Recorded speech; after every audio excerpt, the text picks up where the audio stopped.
Il est 14h30. J'aimerais qu'on rappelle exactement ce qui s'est passé, ce qu'on sait de cette attaque terrible dans un lycée privé de Nantes. Ça s'est passé il y a quelques minutes maintenant. Une élève, Vincent Ventighem, est décédée à l'intérieur de cet établissement, poignardée par un camarade. Oui, exactement. C'est des faits qui se sont produits ce midi dans l'établissement Notre-Dame de Toutes Aides, dans l'est de Nantes, un établissement privé. Selon les premiers éléments, c'est un jeune élève de cet établissement, âgé de 15 ans, qui a pénétré dans l'enceinte de l'école armé d'un couteau. Il est d'abord monté au 2e étage où il s'en est pris à une jeune fille dans une salle de classe avant de redescendre et de s'en prendre à 3 autres camarades. Il a alors été maîtrisé par le personnel enseignant avant que la police ne vienne sur place et ne procède à son interpellation. Le bilan provisoire fait état d'une des victimes décédées, de 3 autres qui sont blessés. Voilà, on n'en sait guère davantage à ce On ne sait pas dans quel état sont les 3 autres élèves blessés? Non, pour l'instant, on n'a pas d'informations très précises sur la gravité de leurs blessures. C'est en cours de stabilisation puisque les événements viennent de se produire et qu'il faut évidemment stabiliser le bilan avant de pouvoir le donner. Bruno Retailleau se rend sur place. Il sera sur place dès cet après-midi, le ministre de l'Intérieur. Il s'agit d'un établissement sans histoire, a priori. Vincent Ventighem, Véronique Fèvre, je parle sous votre contrôle. C'est un établissement qui est une grosse structure. Oui, 2000 élèves. Oui, c'est important. C'est une structure importante. Pas d'informations spécifiques pour l'heure sur d'éventuelles violences. Mais ce qui est intéressant, c'est de remarquer que c'est un établissement privé et qu'on a toujours tendance à dire que l'établissement public est moins sécurisé qu'un établissement privé. Là, on voit que ce fléau des couteaux, il touche tous les types d'établissements. Là, il s'agit d'un lycéen de 15 ans, un lycéen de seconde, qui s'en est pris à ses camarades. Bonjour Éric Henry, vous êtes policier. Expliquez-nous désormais quelle est la procédure. J'imagine que lorsque l'on intervient dans un établissement scolaire, c'est très particulier. Bonjour, oui en effet, ça demande un processus particulier. Il est pris contact, notre hiérarchie prend contact avec la hiérarchie de l'établissement en question. Et à partir de là, à partir de cette prise de contact, des décisions sont prises pour procéder à différents contrôles aux abords d'un établissement ou à l'intérieur de l'établissement, mais pour des raisons objectivées par rapport à des problèmes liés de délinquance, des problèmes de violence ou toute autre nature. Mais en tout cas, il y a des échanges constants, réguliers entre les services de police, la hiérarchie, mes collègues qui patrouillent régulièrement aux abords, à proximité, voire dans l'établissement scolaire s'ils sont invités, et évidemment la chaîne pédagogique.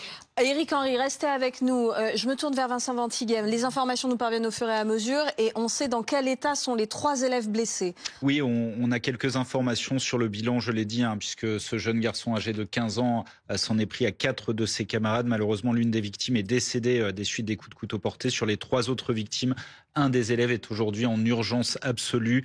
Un autre élève est en urgence relative. Quant au dernier, il a seulement été légèrement blessé dans les événements qui sont produits ce midi. Donc voilà, le bilan fait état d'une personne décédée et de 3 autres blessés, dont un élève qui est en urgence absolue. Un bilan dramatique. Ce qui s'est passé dans ce lycée est absolument gravissime. Éric Henry, vous êtes toujours avec nous. Il va désormais, l'enquête est en train de commencer. Il va désormais falloir identifier tous les élèves qui ont pu être témoins de ce qui s'est passé. Ils seront tous interrogés? Alors tout à fait, bon, c'est un drame absolu.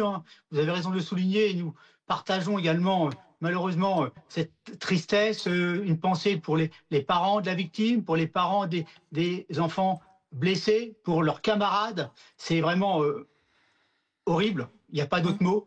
En effet, oui, l'enquête commence avec une enquête relativement longue, mais mes collègues vont faire preuve de réactivité parce qu'il s'agit d'une affaire extrêmement sensible qui suscite un émoi assez normal national, un émoi qui est vraiment extrêmement circonstancié. Oui, tous les élèves vont être auditionnés. Évidemment, les caméras vidéoprotection de surveillance vont être aussi analysées. Les téléphones pourront être aussi analysés. Il va falloir connaître l'environnement de l'auteur, l'environnement des victimes pour savoir dans quel, dans quel environnement ils baignaient, quelles étaient leurs fréquentations, quelles étaient les personnes qu'ils étaient amenés à côtoyer, est-ce qu'il y avait des antécédents, des antagonistes, notamment entre eux, quels sont les mobiles objectifs qui ont fait que malheureusement ce jeune est passé à l'acte en entrant dans cet établissement et en portant des coups de couteau dont pour l'instant une victime est décédée. Voilà, donc c'est tout un ensemble, une série d'investigations qui vont être menées pour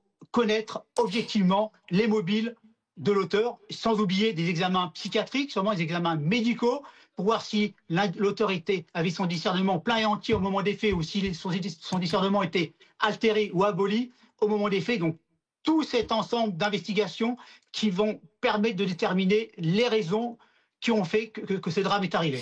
Éric Henry, l'élève qui a poignardé ses camarades a été interpellé, il a pu être maîtrisé par des enseignants. Comment ça va se passer désormais? Quelle est la procédure pour lui? Il a été emmené dans un commissariat, il est interrogé tout de suite? Alors je rends déjà hommage aux enseignants qui ont quand même pris des risques, eu égard à l'agressivité, à la dangerosité de cet individu, ce jeune. Il a 15 ans. Donc il est placé en garde à vue pour une durée de 24 heures qui pourra être renouvelée de 24 heures sur autorisation du magistrat. En tout cas, il bénéficie de ce qu'on appelle de l'excuse de minorité. Entre 13 et 16 ans, il y a une excuse automatique de minorité, ce qui veut dire que la peine encourue, là en l'espèce, la peine pour meurtre, sera divisée par 2, quoi qu'il arrive, parce que c'est prévu dans le code pénal. Vincent Vantighem, je me tourne vers vous. Il se trouve effectivement que cet agresseur est jeune, mineur, 15 ans, et ça change quelque chose. Évidemment inconnu des services de police, de justice et de renseignement aussi, on peut le préciser à ce stade. Et évidemment que l'âge de ce suspect, puisqu'à l'heure actuelle il fait toujours office de suspect, change quelque chose dans la procédure qui va s'enclencher. On en est évidemment au tout début de cette procédure, mais évidemment s'agissant d'un jeune qui n'est pas majeur, il y a ce qu'on appelle l'excuse de minorité, l'atténuation de la responsabilité, c'est-à-dire qu'on prend en compte aussi le fait que ce jeune homme n'est pas majeur et on va en tenir compte dans l'examen de sa personnalité qui va conduire à analyser les faits qu'il est accusé d'avoir commis, puisqu'aujourd'hui effectivement ça va être sans doute une procédure pour meurtre, voire pour assassinat. Il a sans doute prémédité les faits en entrant au sein de cet établissement avec un couteau. Est-ce qu'il l'a envisagé? Est-ce qu'il l'a mûri? Voilà, tout ça, ça fait partie des investigations qui vont être menées, des auditions de son entourage, de sa famille, de ses proches, des autres élèves, savoir comment il se comportait au sein de cet établissement. Est-ce qu'il avait des amis? Est-ce qu'il avait un ou une petite amie? Est-ce qu'il était en contact? Est-ce qu'il avait un profil particulier? Est-ce qu'il avait fait état d'un mal-être? Est-ce qu'il était victime de harcèlement? Voilà, c'est beaucoup de questions qui vont être sur la table des enquêteurs. Il va falloir du temps pour y répondre.